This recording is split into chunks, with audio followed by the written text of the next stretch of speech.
Thank you, Professor Köchler, and thank you to Mark and the ICD for inviting me.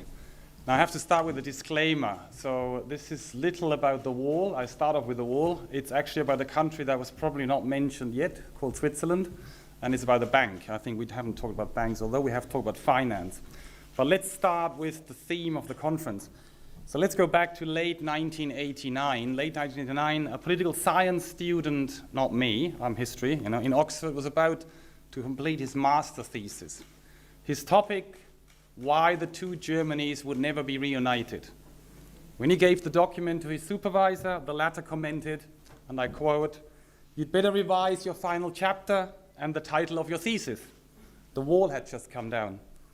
Now, I was in Oxford at the time. I had just started my doctoral thesis, and when this anecdote was making the rounds. Or maybe it was simply an urban legend.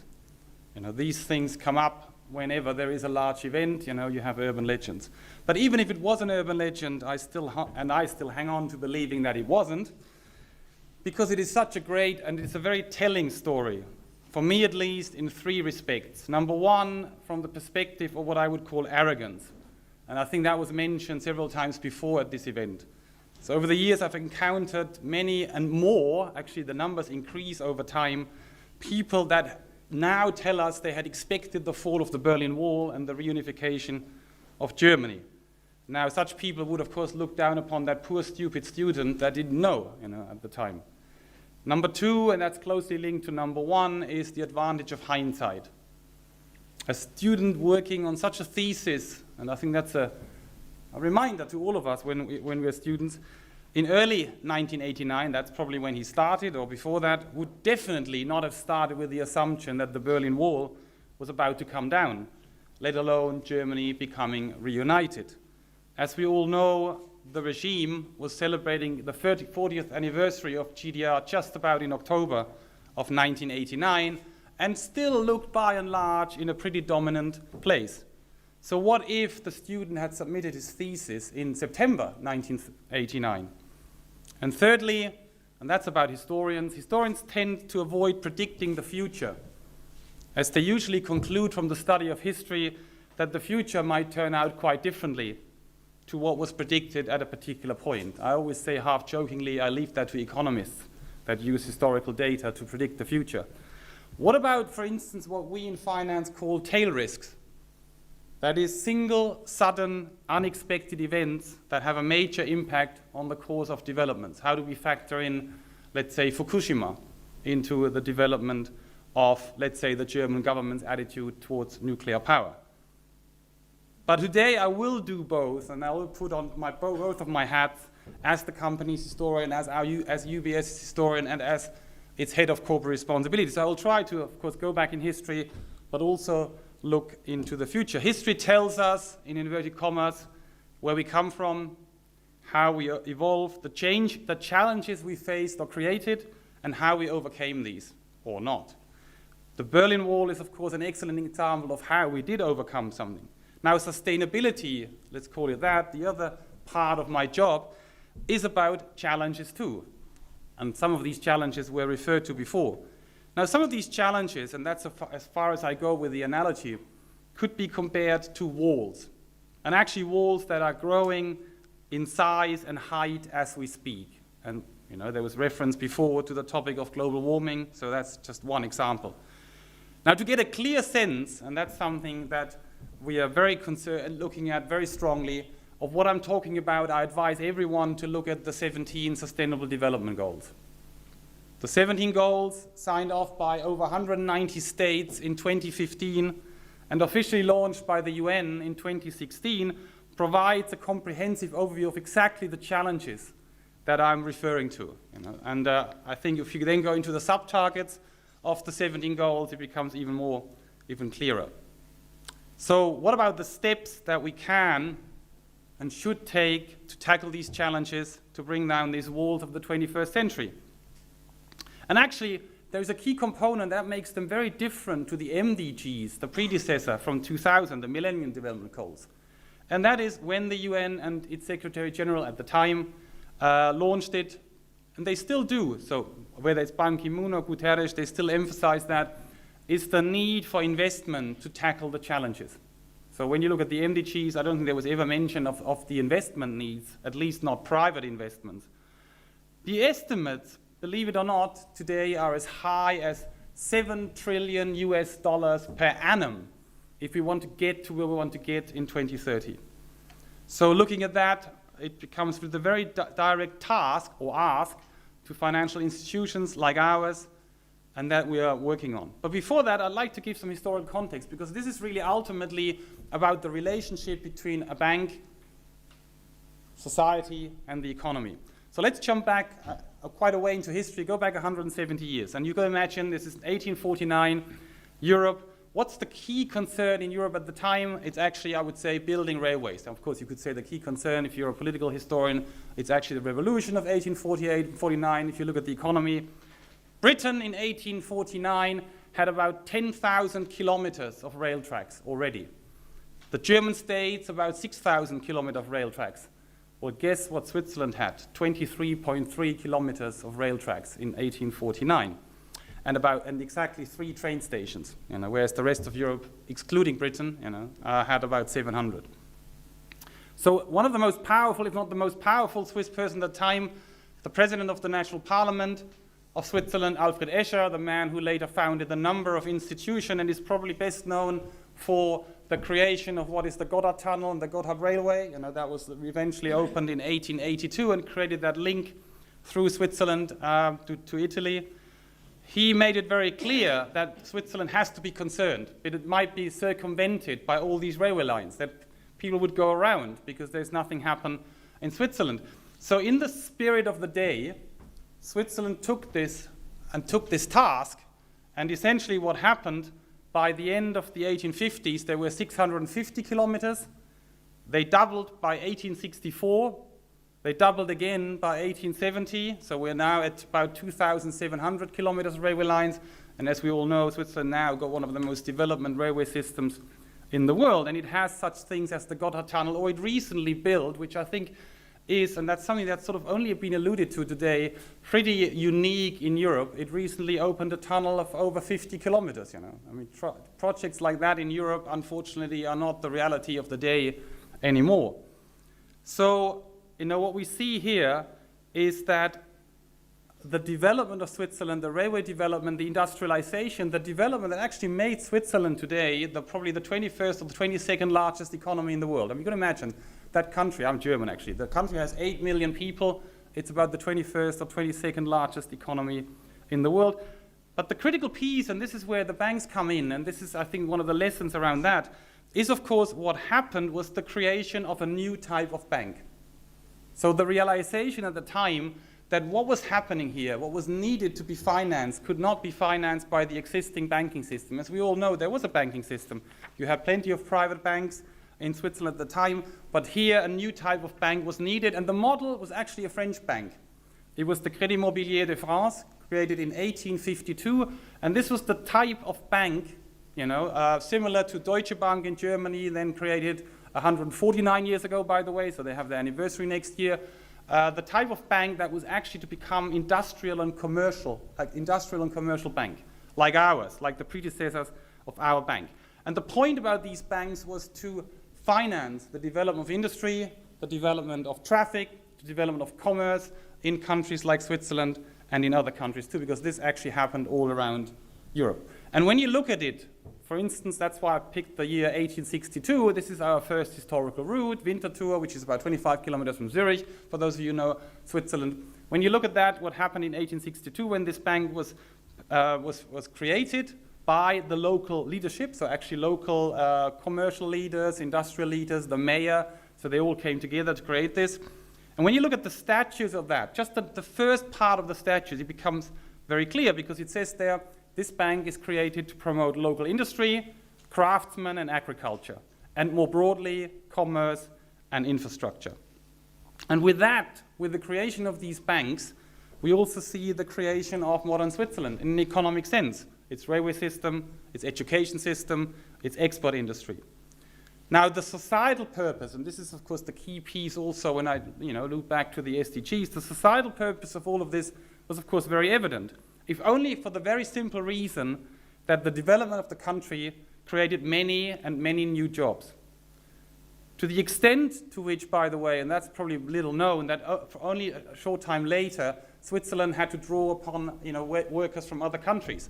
In fact, from what I see, Switzerland actually had a higher percentage of, for instance, of workers from Germany than it has today. Just before the First World War, there were probably about 220,000 Germans working in Switzerland. A lot of them actually left Switzerland again, because of the First World War. Unfortunately, probably many of them didn't survive because they actually fought in the war 1914 to 1918. Let's just quickly look at a few more examples around that. So, urbanization. When you look at 1850, every 15th Swiss person lives in a city. 1850, mid-19th century. By 1910, it was every fourth. Okay. Zurich, today the largest city in Switzerland, had 42,000 inhabitants in 1850. It had 215,000 already in 1910. Basel, another important one, due to the chemical and pharmaceutical industries, went from 28,000 to 132,000. What's also interesting in this pioneering sense, in this change for the entire society and the way that society interacted with the economy and the banks as enablers of that, is of course that locations with railway connections became the more successful places.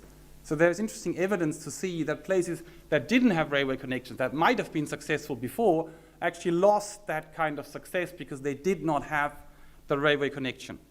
But there are also other interesting aspects in this kind of development in the way that the economic upsurge also created broader impacts. For instance, the very simple truth of if you build railways, you need railway sleepers, the wooden things that actually carry the tracks. Now, that meant that Switzerland cut down, and I'm sure it applies to many other countries, thousands of oak trees to create railway sleepers, and they replaced them with fast-growing trees. So when you look at the sort of idea of forestry, and I come back to that later on, that, of course, is an interesting aspect in the context of that.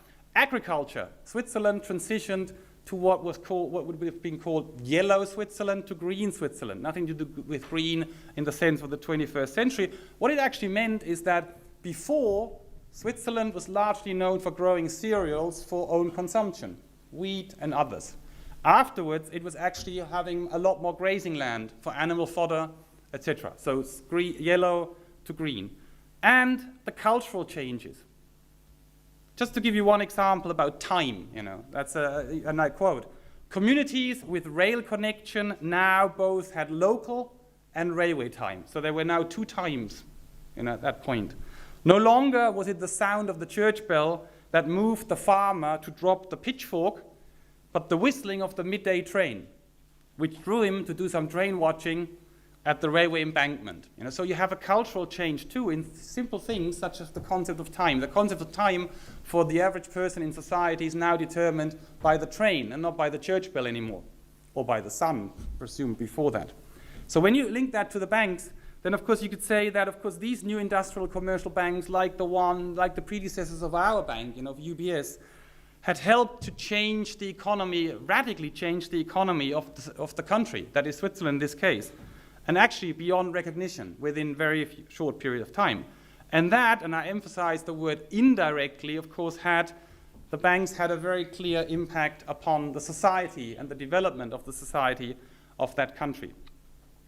Let's jump 100 years into the future from 1862, go to 1962. Why I picked 1962? Very simply because the bank celebrated its 100th anniversary of existence. In fact, for UBS, because we are the result of a merger of two major Swiss banks in 1998, Union Bank of Switzerland, Swiss Bank Corporation. By the way, today we're UBS. There is no long word to it.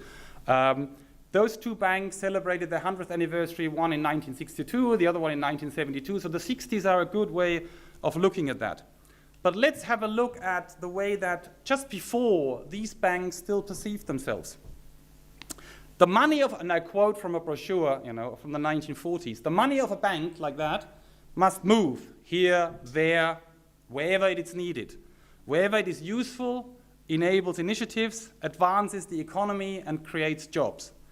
Many are the services that a Swiss large bank, which these were by now pretty large banks, provides day after day, hour by hour, to the public, business, the state. Now, the term public in this might create the impression that society at large had dealings with these banks, with our predecessor banks. Now in reality, still at that point in the 40s, 50s of the 20th century, most of the bank services went to companies and in part to the state. But even the direct societal impact of the banks had already been changing. Take an analysis from Swiss Bank Corporation from the beginning of the 1970s. And I quote, "Since the beginning of the 1920s, the bank has increasingly partaken in the cultural and societal life by supporting science, art, and charitable activities.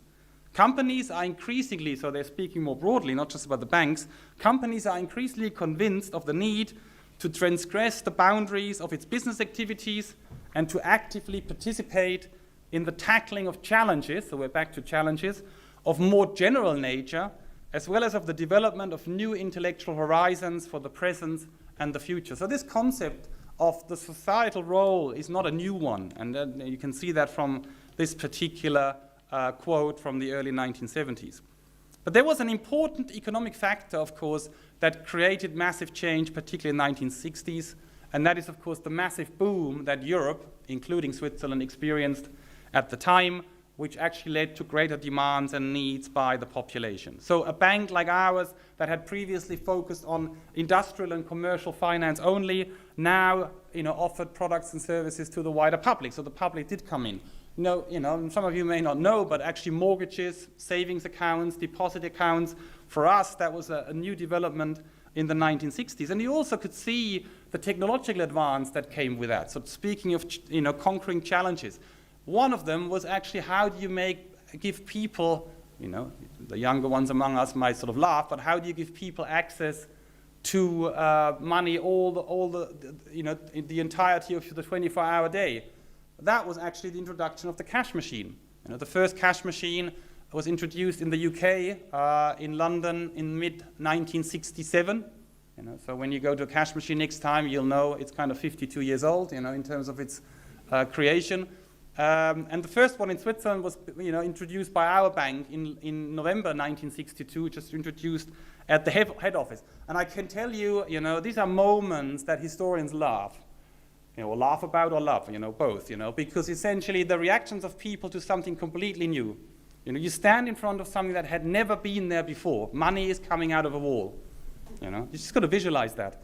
So it was interesting just to read the newspaper reports about this particular invention and innovation, because it was to the extent, and I'll quote one thing just for the amusement, is one journalist was seriously writing, at 75,000 francs a machine, it's too much for the average household. So the concept was that everybody would eventually have their own cash machine at home, and they could just take out money.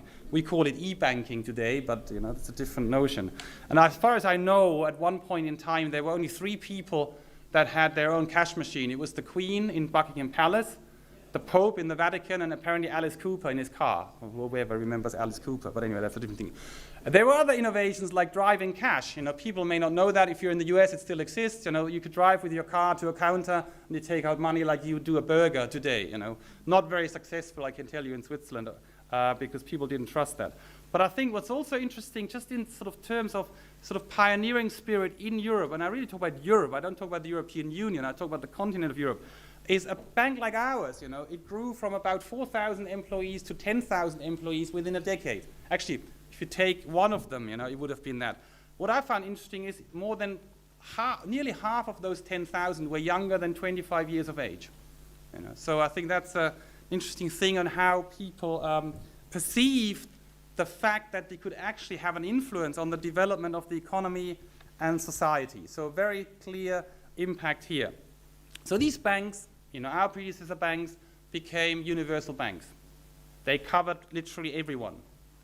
Retail clients, private clients, institutional clients, corporate clients. That's a major development in the 1960s. But, actually one of interesting thing, another facet of this wider societal reach and relevance of banks in that time was actually that our bank became the first bank to screen a TV advert.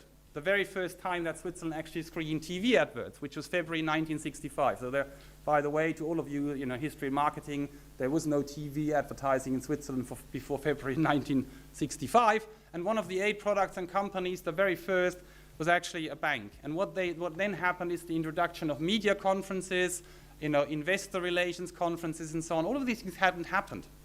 So there was a much more direct interaction with society that it developed in the 1960s.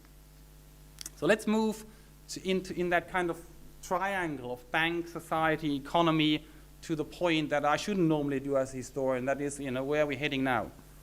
2 months ago saw the launch of the Principles for Responsible Banking, initiated and backed by the UN. Actually, it was an initiative of the United Nations Environmental Program, to be specific, finance initiative of that. Now, the principles are focused on supporting the achievement of the Sustainable Development Goals, so that's where I close the loop, and actually also the Paris Agreement on climate. It's very explicitly stated in there. So UBS, the bank that I work for, alongside a good number of other banks, became founding signatories in September 2019, and of course more banks are signing up as we speak.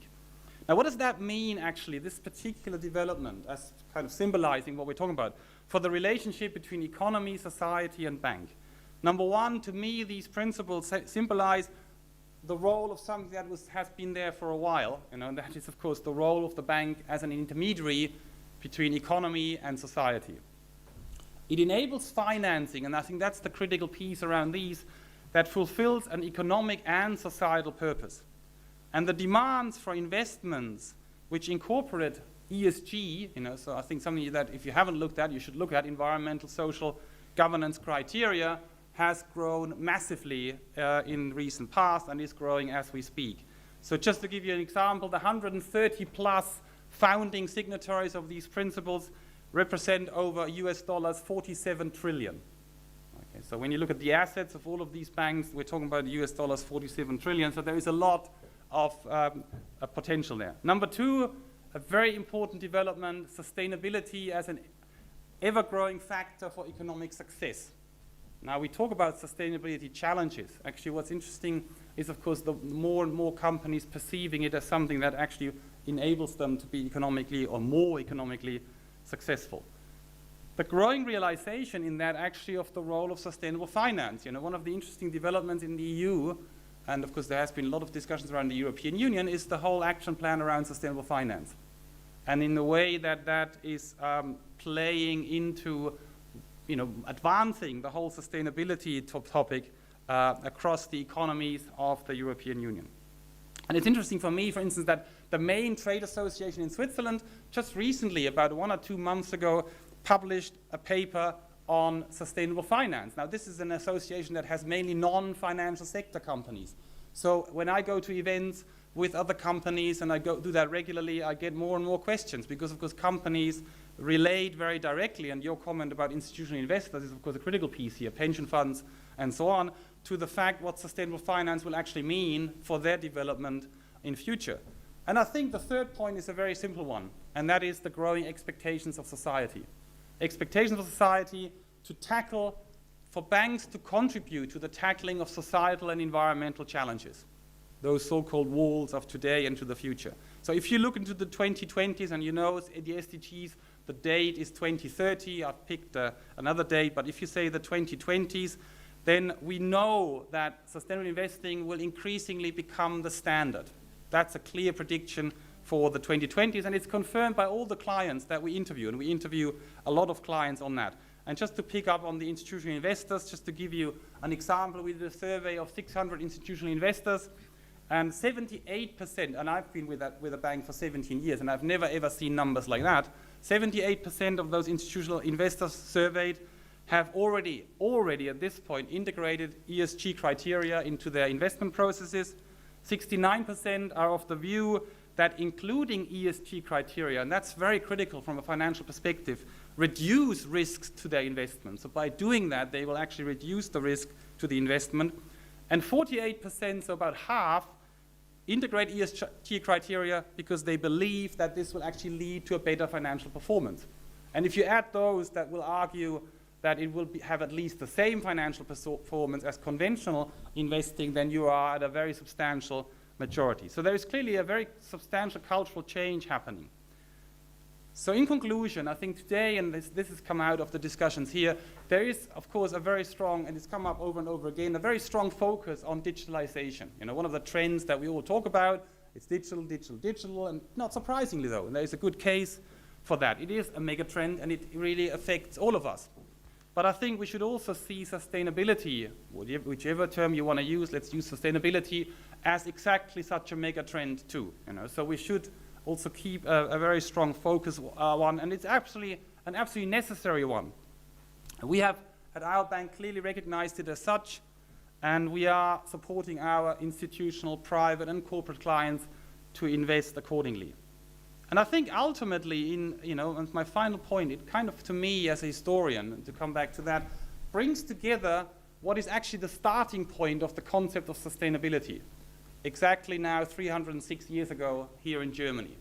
And that was actually the concept, by Karl von Kalowitz of the forestry concept. So sustainability comes out of the forestry concept, which basically means if you keep cutting down your tree, if you're an owner of a forest and you keep cutting down your trees, you will eventually be bankrupt, to put it very mildly and very simply. So essentially you need to do something about the forest, because the first priority in that is that it's actually your own economic survival. So I think this kind of notion of bringing together sustainability and the economic purpose of sustainability is actually at the heart of the origins of the term, and I think this is exactly where the developments are heading as we speak. So thanks for that, and thanks for giving me the opportunity to not actually speak about the Berlin Wall, but about something else.